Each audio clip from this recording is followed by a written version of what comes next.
Bonjour mes élèves, on va commencer notre leçon aujourd'hui pour deuxième secondaire, Clabado 2. On va faire aujourd'hui une petite révision. Alors, il y a ici un dialogue dans l'ascenseur. هنسمع مع بعض dialogue بيحصل في l'ascenseur.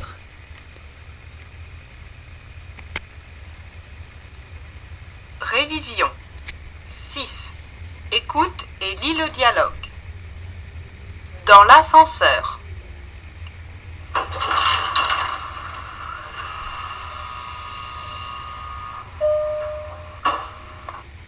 Bonjour. Salut, tu es nouvelle dans l'immeuble? Oui, j'habite là, au 5e étage. Je m'appelle Myriam. Et moi, Camille, j'habite au 6e. Tu as quel âge? 16 ans. Et toi? 15 ans. Tu as des frères et sœurs? J'ai une sœur, elle a 8 ans. Et moi, un frère. Et tu vas à quel lycée? Au lycée Jules Ferry. Et toi? Moi aussi, je rentre en première. Moi aussi. On peut peut-être être dans la même classe. Dans l'entrée de l'immeuble. Hé, Bruno, attends. Qui c'est? C'est mon frère. Alors, maintenant, on va lire ensemble le dialogue une autre fois. Dans l'ascenseur. طبعا زي ما موجود قدامنا في الإيماج موجود deux filles dans un ascenseur. Alors, Mariam et Camille. Bonjour. Salut. Tu es nouvelle dans l'immeuble. Tu es nouvelle انتي جديدة dans l'immeuble. l'immeuble دوت من ضمن الفوكابولار اللي احنا بناخده جديد في أول unité إن شاء الله. l'immeuble معناه عمارة أو مبنى سكني. Tu es nouvelle dans l'immeuble يبقى البنتين بيتعرفوا على بعض في l'ascenseur فبتسألها Tu es nouvelle dans l'immeuble فردت مريم وقالت oui j'habite là. لو احنا لاحظنا ان لا هنا هوت عليها اكسون تفرق عن لا من غير الاكسون. لا من غير اكسون فديت ارتيكل ديفيني بمعنى الالف واللام وديت بتيجي devant un nom féminin singulier. لكن لا ديت اللي عليها اكسون بمعنى هنا. j'habite là. طيب انا اسكن هنا فين؟ dans l'immeuble في العمارة. طيب ساكنة فين؟ au 5e étage. au 5e étage في الدور الخامس. يبقى أنا عندي كمان كلمة étage. étage بمعنى دور. je m'appelle مريم. أنا اسمي مريم. راح كامي بتبتدي بقى بتعرفها على نفسها فبتقول et moi وأنا كامي. أنا اسمي كامي. j'habite au 6e. أنا أسكن في السادس طبعا au 6e étage. Tu as quel âge؟ طب انت عمرك قد ايه؟ ردت مريم 16 ans. Et toi؟ طب وانتي؟ فكامي قالت لها 15 ans. Tu as des frères et sœurs؟ انت عندك اخوات ولاد وبنات. فردت مريم وقالت J'ai une sœur. انا عندي une sœur. Elle a 8 ans. هي عندها 8 ans. Et moi un frère. كامي قالت لها وانا عندي un frère اخ. Et tu vas à quel lycée؟ انت رايحة في انهي lycée؟ لو انا بصيت على كلمة lycée وقبليها كل بقل واحدة لان lycée masculin singulier فتيجي معاها كل بقل واحدة. مريم au lycée Jules Ferry. فبتقول لها ان اسم المدرسة بتاعت مريم Jules Ferry. Et toi طب وانتي؟ في الوقت ده la porte de l'ascenseur s'ouvre. La porte الباب بتاع l'ascenseur s'ouvre اتفتح. كامي قالت moi aussi وانا كمان je rentre en première. يعني معنى كده ان البنتين هيروحوا نفس الليسيه. je rentre en première يعني هتروح في première secondaire. moi aussi on peut être dans la même classe. وربما peut-être معنى ربما dans la même classe ممكن هنكون في نفس الكلاس. أول ما خرجوا من l'ascenseur يبقى dans l'entrée de l'immeuble. dans l'entrée يعني عند مدخل العمارة. كامي شافت أخوها برونو فبتندهله بتقول له ايه برونو attends انتظر. كي سي؟ مريم ما تعرفوش فبتسألها كي سي؟ فقالت لها سي مون frère، هذا أخي. Alors, et maintenant, on va répondre aux questions ensemble. Choisis la bonne réponse. La première phrase. Les deux filles sont dans la rue, voilà, l'ascenseur, voilà, la chambre. Les deux filles sont dans l'ascenseur. Très bien. Numéro 2. Camille est là de Mariam. Camille est la sœur de Mariam, voilà Camille est la voisine de Mariam, voilà Camille est la cousine de Mariam. Alors, Camille est la voisine de Mariam. يعني voisine معناها جارة.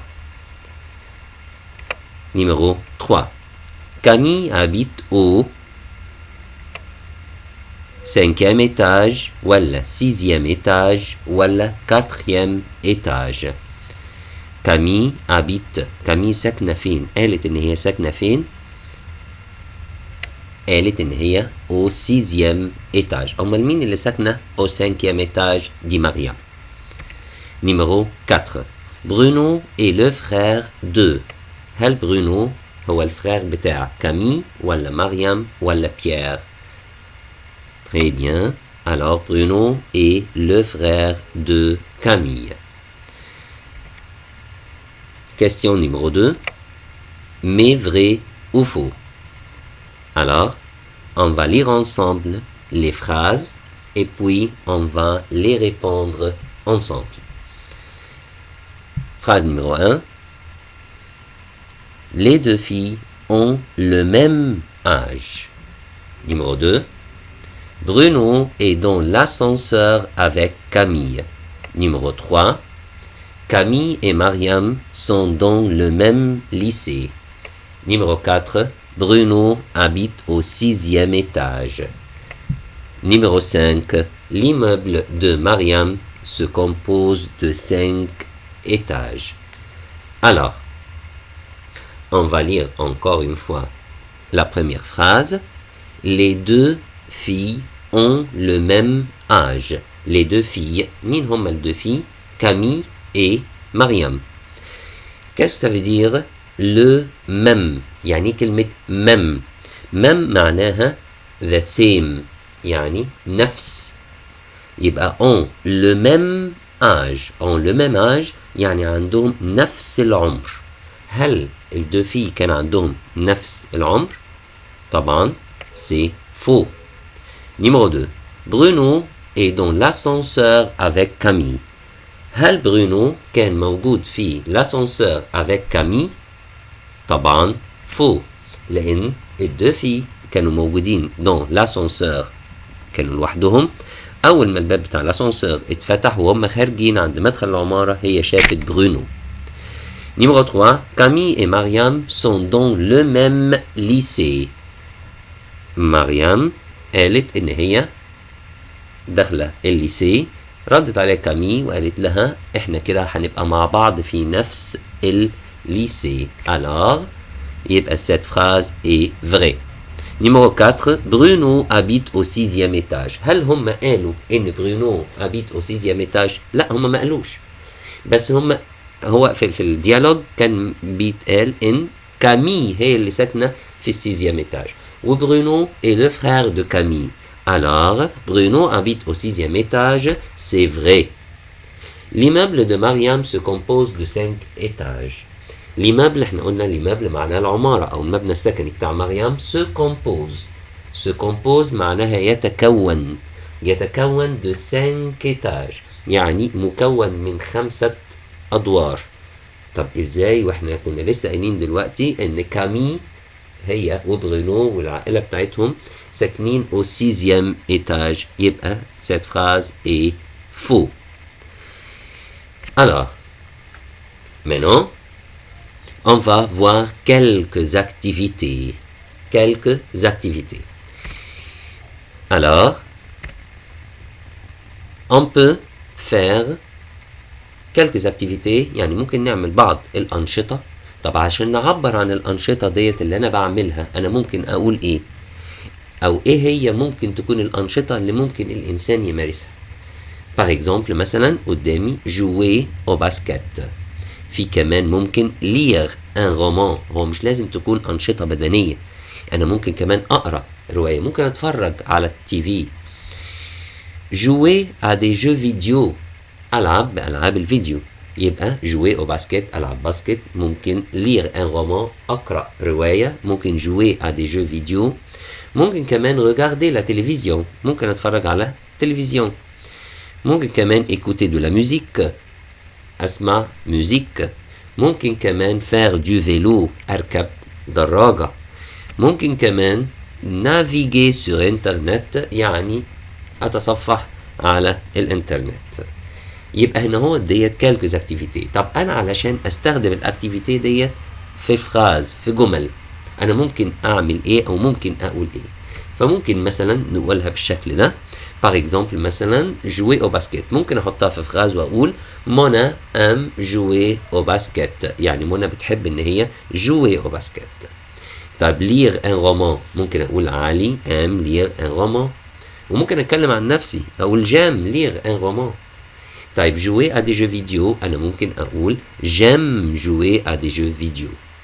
J'aime jouer à des jeux vidéo. طبعا عندي deux verbes qui se suivent يعني فيربين جايين ورا بعض فأنا بعمل conjugue للفيرب الأولاني والدوزيام فيرب بيفضل زي ما هو على الانفينيتيف. طب regarder la télévision فأنا ممكن أقول elle aime regarder la télévision. Il aime écouter de la musique. هو بيحب يستمع إلى الموسيقى. Nous aimons faire du vélo. إحنا بنحب إن إحنا نركب فيلو عجلة. أحمد aime naviguer sur internet. يعني أحمد بيحب إن هو يتصفح على الإنترنت. يبقى أنا ممكن دلوقتي ديت بعض الأكتيفيتي اللي أنا ممكن أعملها في خلال سواء كان اليوم العادي سواء كان في الويكند أو ممكن كمان dans les vacances. Alors, maintenant, dans la salle de classe de Camille et Mariam.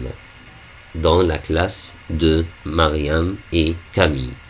Alors, qu'est-ce qu'il y a dans la salle de classe؟ احنا هنفتكر مع بعض ايه هما الحاجات اللي كانت موجودة dans la classe زي ما أخدنا في السنة اللي فاتت.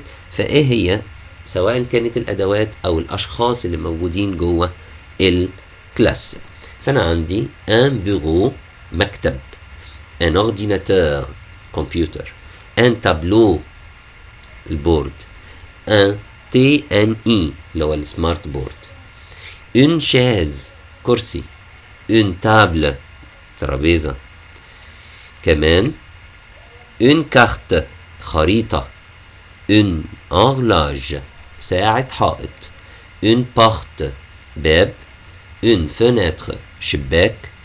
une lampe لمبة. une corbeille à papier. corbeille à papier سلة مهملات بس بتترمي فيها الأوراق فقط. il y a aussi un élève une élève. un élève تلميذ. une élève تلميذة. un sac à dos شنطة بتاعت الظهر بتاعت التلاميذ. une trousse المقلمة. un livre كتاب. un cahier كراس. وطبعا الأشياء ديت ممكن إن هي الأولاد بياخدوها معاهم وبيطلعوا من الكلاس. أما الدو كولون اللي قبليها دول حاجات ثابتة جوه الكلاس. طيب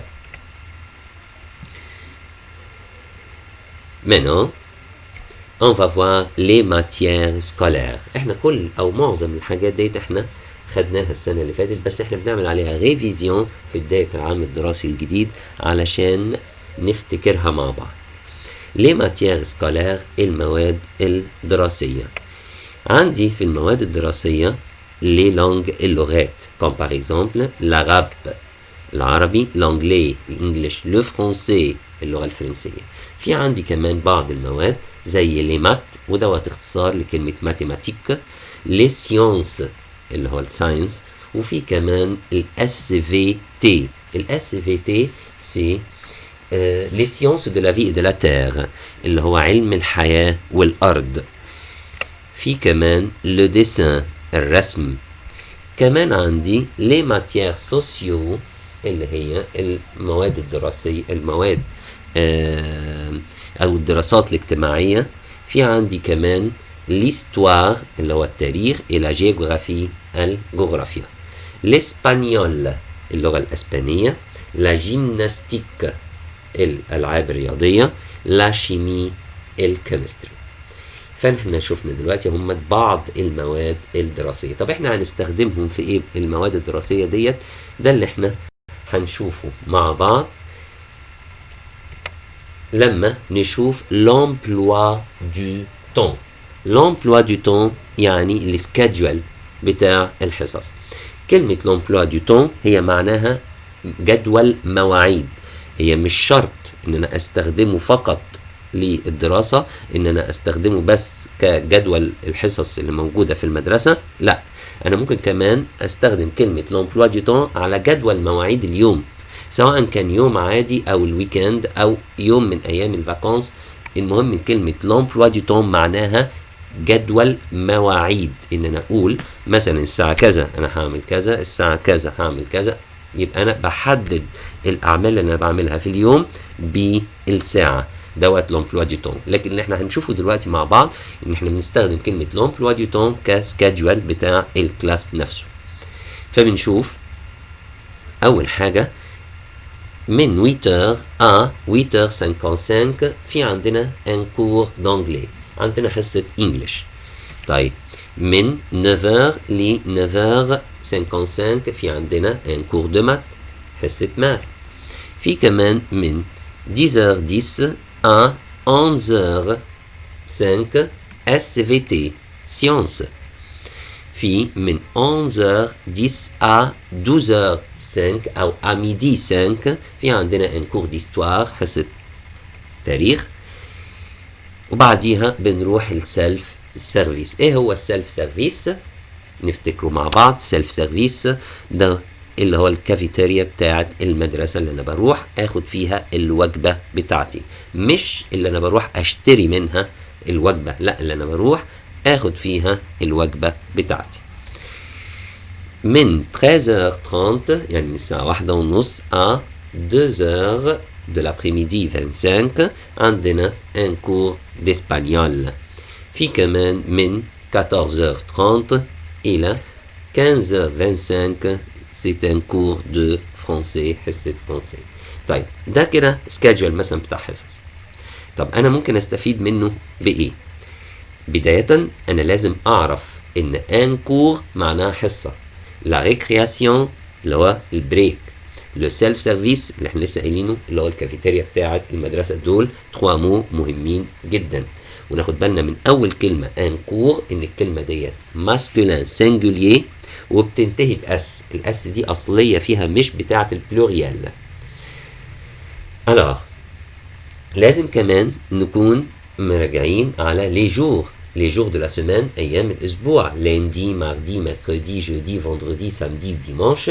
ولازم نبقى عارفين ان لا سيمين en France commence par le lundi، ان الاسبوع هناك en France بيبدأ من يوم le lundi، وان عندهم le samedi et le dimanche c'est le week-end. ده الويكند بتاعهم اللي هو samedi و dimanche اللي هو يوم السبت ويوم الحد، دي ده الويكند هناك en France.